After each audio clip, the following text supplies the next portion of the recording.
Otakuology Podcast with Otaku Mike and Jin Graves.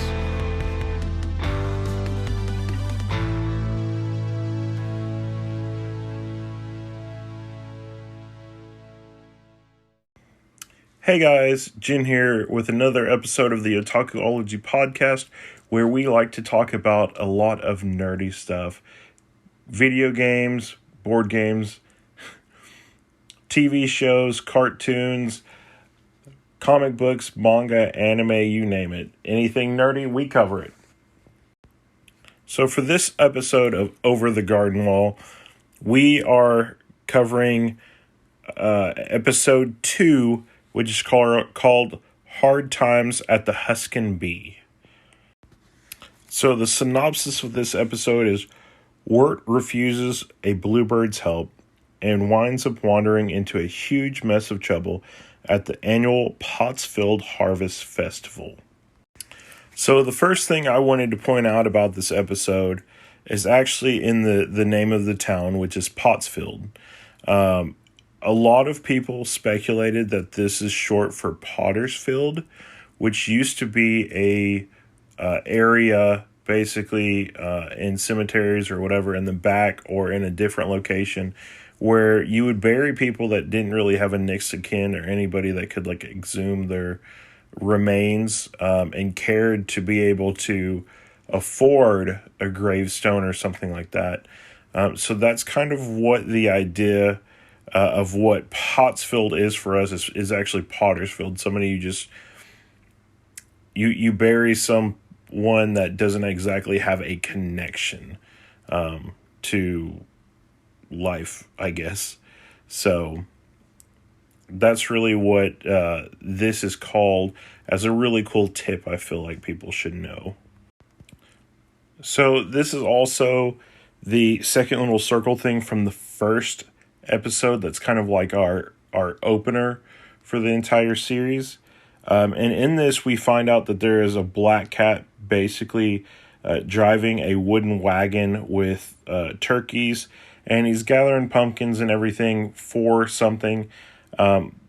We find out basically that this is Enoch, which is the big pumpkin guy in this episode. And he's gathering the pumpkins and everything for the Harvest Festival as the costume for the skeletons and stuff as they come back in or come out into this place. And so we find that out, that this is basically who that is and what he's been doing before we actually see him later on in the series towards, just popping out of the pumpkin and stuff.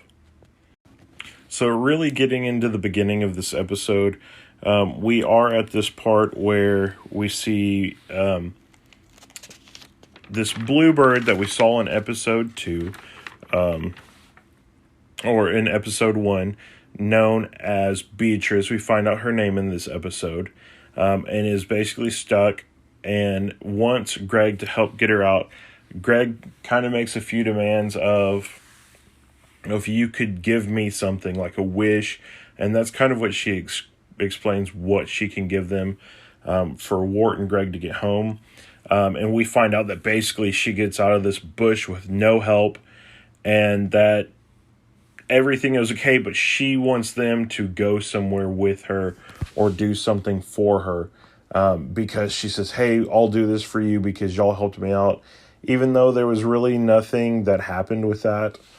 And as the synopsis of this episode happened, we have both Greg and Wirt kind of going into the Pottsfield town, and both of them stepping on pumpkins by accident. Wirt shaking his off and Greg actually keeping it with him until they get into the town and find kind of all the little houses and stuff with turkeys in them. So that's kind of a weird thing that we're not exactly sure that we know about.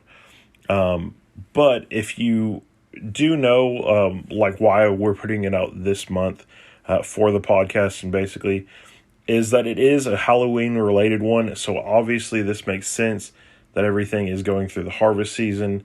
And the turkeys make sense if you think about the instance of what holiday kind of comes after Halloween, which is Thanksgiving. So,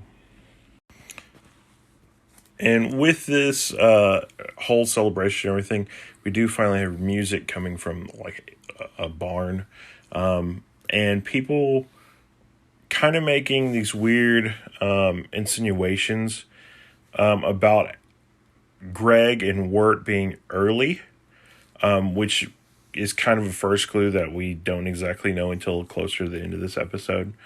But that Wirt and Greg are both somehow related to this, and why they aren't supposed to be there yet.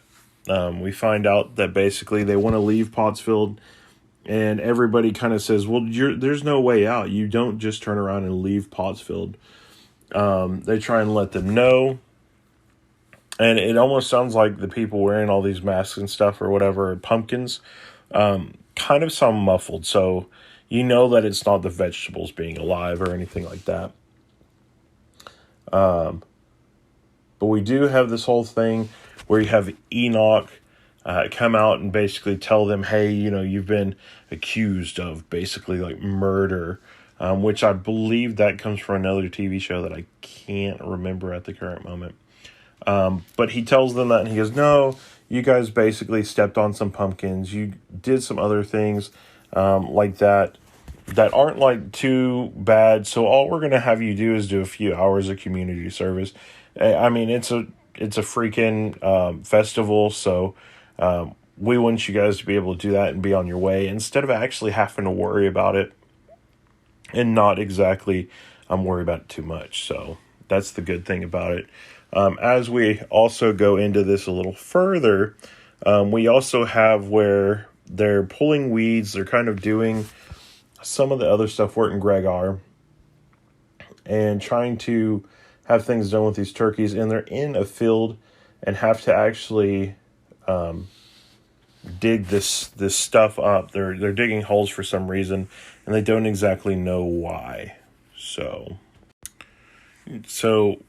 we do have Greg and Wirt basically digging these holes in this field, which one of the sources for trivia that I actually found I thought it was pretty funny, was that they actually believed that one of the influence for this episode of them digging these holes was actually from the movie Holes, or the book. There was a movie made with Shia LaBeouf in it, and so they think that that's really what that came from. But in this scene, we do have that. We have a party, walking with Bannerman and everything else. And Enoch, we see him coming from somewhere. And we do hear him in the background basically singing and saying, "Come, wayward souls." Almost as if it is like a funeral ceremony or something like that. If you see the funeral service where it's all the cars, driving in a line and things like that to go bury the body, or, leaving the funeral home or whatever. Basically, that's the thing that we kind of get with this. They are trying to figure it out, and they find these skeletons, still not knowing that what the people of the harvest are wearing are actually these costumes of pumpkins and hay and other things that you harvest. With that, Beatrice gets Greg and herself out without letting Wirt know, so he's not exactly sure. He's trying to make some kind of a ruse. And then we kind of get this whole, I feel like old cartoon for, I can't remember if it's Disney or Warner Brothers or something like that. But where the skeletons dance around in the cemetery and whatever, and they play on their bones and stuff like that. We kind of do get a little scene like that as the skeletons start climbing out of their holes. And they bring these pumpkins and other things out to them, and Wirt gets to see, since he hasn't run off yet, that basically everything that these people are wearing are actually costumes. And it's kind of like whenever the skeletons are buried on one side for us, then they actually come out on this other side in Pottsfield. So that is kind of another little cool tidbit, I feel like, that we have in this, especially since it almost seems like Enoch, which is a black cat when we see him, is actually more of like the ferryman of souls, and having people join Pottsfield. We don't know how they actually disappear or anything else like that. But we have some other cool little tidbits, so stick around for a second. I will let you guys know. So, all right, guys. So this is kind of us getting into the very end of this episode. We do have where the different things happened to them. They saw Pottsfield. We kind of do get this other thing. And I had a friend actually tell me something cool that was like a big shock factor to me, kind of sort of, that we talked about. And I actually found out that there's a really cool show that maybe at the end of this I might have to cover for y'all after I listen to it for the actual Halloween, since that's what these Over the Garden Wall episodes are actually for. It's just a Halloween special for all of our listeners out there, brought to you by us. Wishing you guys the best, basically, for your Halloween season. But with this, from what me and my friend actually talked about, finding out about Over the Garden Wall, and what somebody's speculation is, which makes a lot of sense, is how this can be related to Dante's Inferno. There's a thing, so I might have to include the link. As I said, I'll have to maybe do a review for y'all for the actual 31st with that to see, or that week at least. But the cool thing is with that whole entire idea is with Pottsfield. Pottsfield is basically the big thing that actually amazes me with it. With everything, if we compare everything to Dante's Inferno, that actually makes the most sense, whether you know it or not, and what other stipulations are involved in each one. Now, with Pottsfield,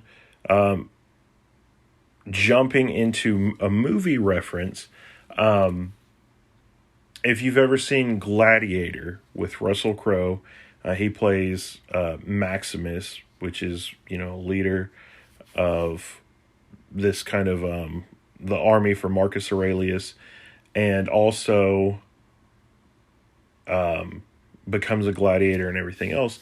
But in this scene, we actually have him take part of his men into the woods, the ones that are on horseback that he tells to lead, besides who he leads in the front lines, and tells them that they should ride. And if they're done and they hear birds in the trees and everything kind of stops, that they should just enjoy themselves, because they're not even alive anymore. Most likely they are in Elysia. This is a reference to, and like the first part of Dante's Inferno, to the Elysian Fields, which is basically, if you weren't a Christian, which Dante's Inferno is very Christian if you look at it,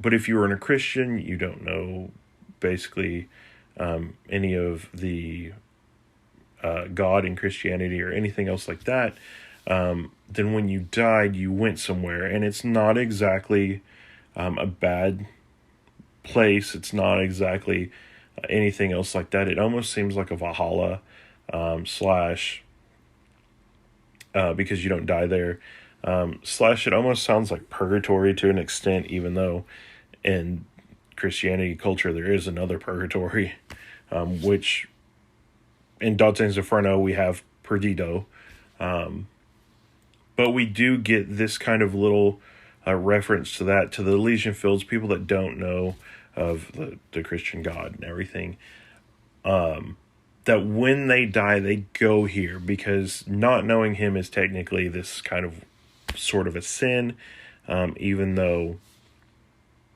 you're not basically getting punished for it. You're going back into a life where basically you don't die, and you just kind of move forward with it. So that's kind of what the Elysian Fields are, is it's more of a place where you just kind of it's in the middle per se, but it's not. And it's only for people that don't know. So I guess if purgatory is where people go that do know, and is a waiting area, then Elysia is it's their final area for people that don't actually know any of that stuff. So we do have a lot more old school people before Christianity came around that are actually supposed to be known for being in the Elysian fields and such. So that's something that I heard from a friend. Like I said, there is a YouTube video that is out there, somebody explaining the connections with that. And I thought it was very cool. So before this episode, I think that it was spectacular. It was awesome and amazing because we did get that kind of feel of things that were going to be creepy, as well as the whole Enoch character and us not exactly knowing what the hell's going to go on with this. Because there could be any kind of number of things actually happen to Wirt and Greg, and of course at this time Beatrice. And it kind of puts a spin onto it. What else is out there? We have these weird turkeys that are basically like horses. We don't hear any of them talk, so we know there's no personification human trait in them.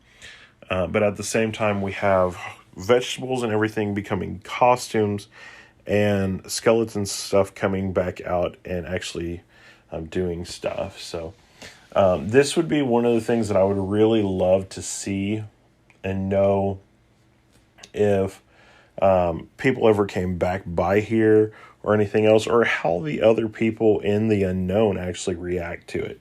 That's kind of the weird thing that it seemed like is it never gets brought back up in any episodes between talk with different characters or anything else like that. So it's kind of like this one stands alone, and that it doesn't have the unknown people in it. It's more of where you're supposed to go when you die type of thing. So it really begs the question on if those other people are actually supposed to be there or not, or if this is some kind of weird like hocus pocus kind of show or whatever, with the skeletons coming back and actually being a part of it.